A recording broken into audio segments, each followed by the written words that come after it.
This will make you want to work hard. The negative perception of work. When you hear the word work, how does it make you feel? Anxious? Tired? Maybe even drained before you've even started? For most people, work isn't exactly appealing, and I'm no exception. There were times I'd catch myself thinking, what if I just slacked off?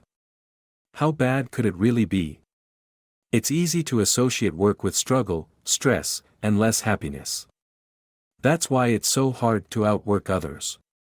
It feels like you're signing up for more pain while everyone else is at home relaxing, maybe scrolling through Netflix. But what if there's a way to make it easier, and even enjoyable, to outwork your peers?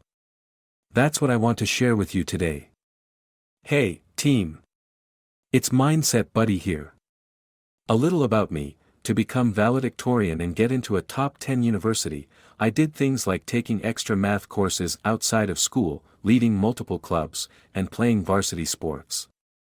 You could say I was outworking a lot of people, right? But here's what surprises most people: I wasn't miserable.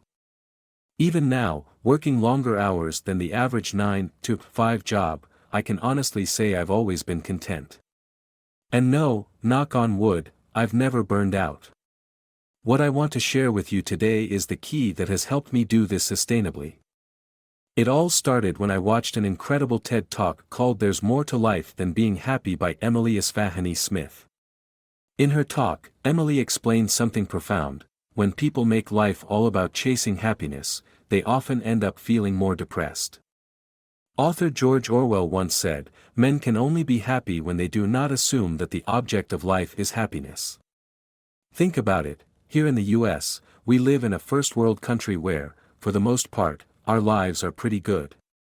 You're likely reading this on a smartphone or laptop, you probably have hot running water, and your life is full of comforts we often take for granted. So why are depression rates so high? Why is mental health such a struggle for so many young people today? Emily's answer was this: the problem isn't a lack of happiness, it's a lack of meaning. When you stop chasing happiness and start focusing on finding purpose, everything changes. That's the key I've discovered, and it's what makes all the difference in how I approach work. The search for meaning. If you're working, studying, and going through life on autopilot, thinking you just need more breaks or more self-care to feel better, you might actually end up feeling worse. That creeping sense of despair can sneak in, making you wonder, is this all there is? Ironically, to live a better, happier life, we have to shift our mindset. Instead of focusing on being happier, we need to focus on making what we do meaningful. Now, I know what you might be thinking: why are you just telling me to think differently? That's not helpful. I want real, actionable steps. And honestly, you're right, that's where a lot of advice falls flat. So much content out there focuses on surface-level tips: wake up at 6 a.m., eat healthy, follow a routine. You've heard it all before. But here's what most people miss: action and mindset are like yin and yang, they're inseparable. Your actions drive your mindset, and your mindset fuels your actions. When you don't have the right mindset, it's hard to take the right actions. That's why the key is to reframe your perspective on the things you're already doing and ask yourself, do they give me meaning? But what exactly is meaning? According to Emily Esfahani Smith, and a renowned psychologist she references, meaning comes from 3 key areas: belonging, serving something bigger than yourself, and developing the best version of yourself. When I heard this, it blew my mind. I realized why I could work so hard without feeling drained. I find joy and fulfillment in improving my skills, developing myself, and helping others. It's not just about achieving things for the sake of it, it's about growing my capacity to make a difference, now and in the future. The word work often carries a negative connotation, but waking up every day with a sense of purpose, something to strive for, is what truly brings joy.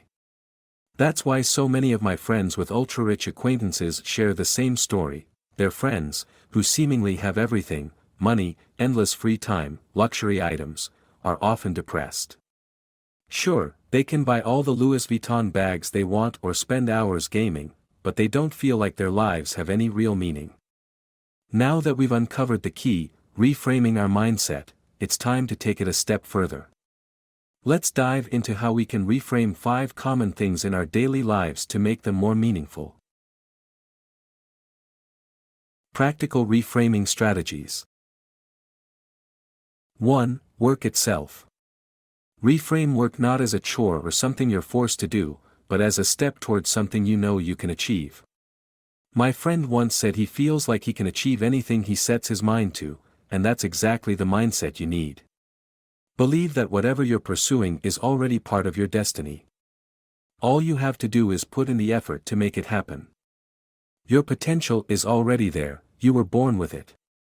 Everything in your life so far, your knowledge, experiences, and relationships, exists for a reason, to help you get where you're meant to be.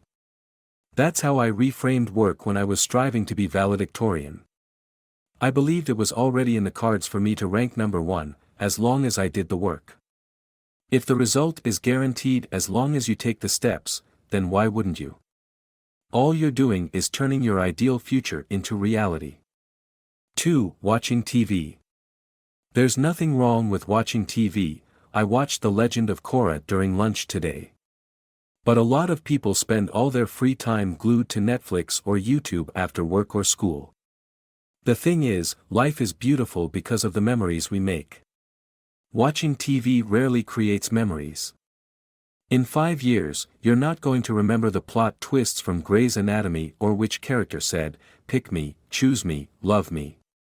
TV shows are great for entertainment, but they often just fill space when you're bored.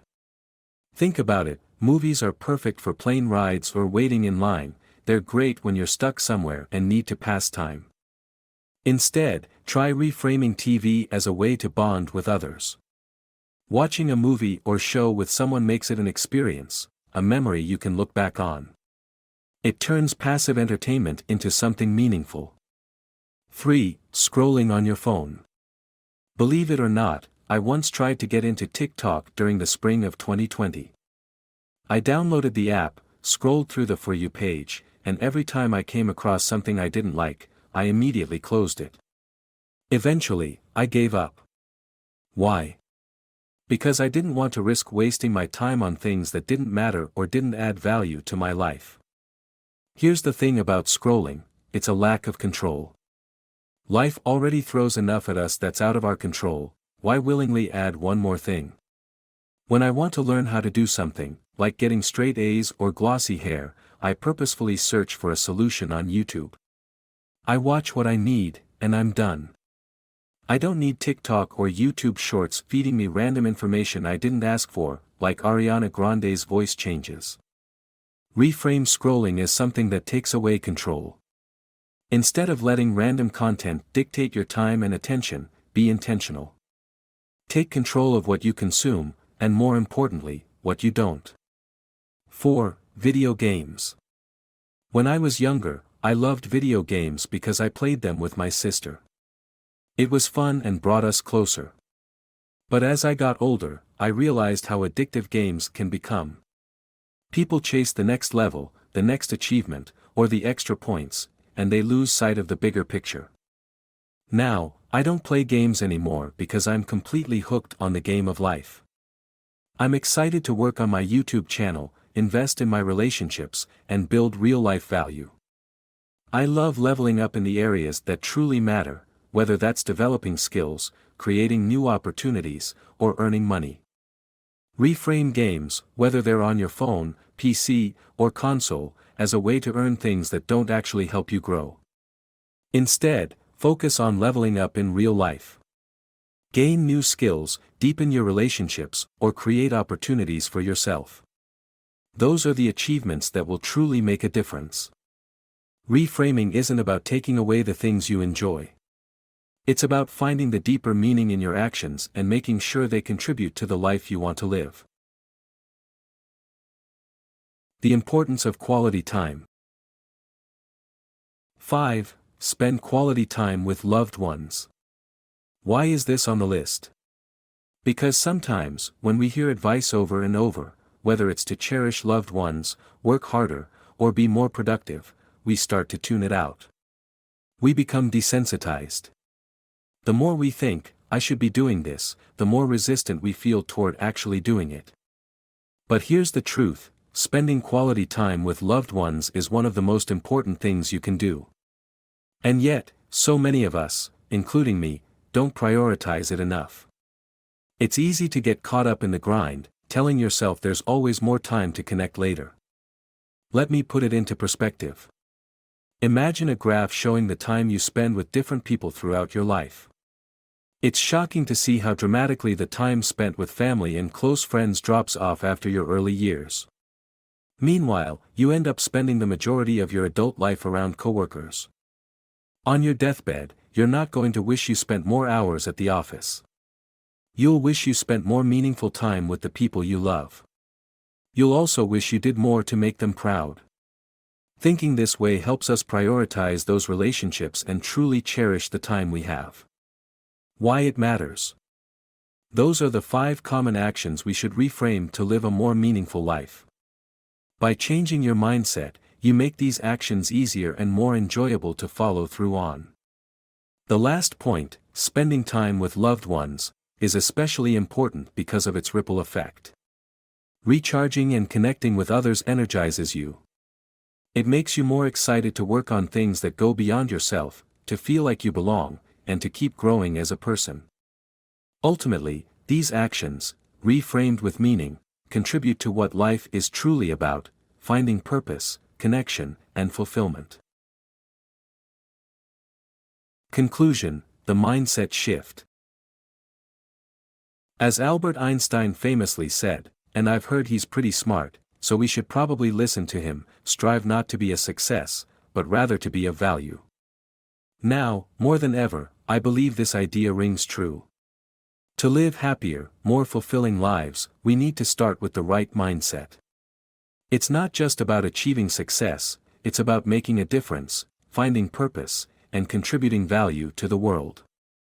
And please, please, please, yes, I know, that's a Sabrina Carpenter lyric, but stay with me, share your thoughts and experiences on this.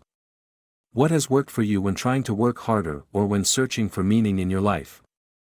Let's make the comments section a space for honest conversations, like a Reddit thread full of personal stories, advice, and encouragement. We can all grow together by learning from one another. Thanks so much for being here and sharing your journey. Let's keep the conversation going.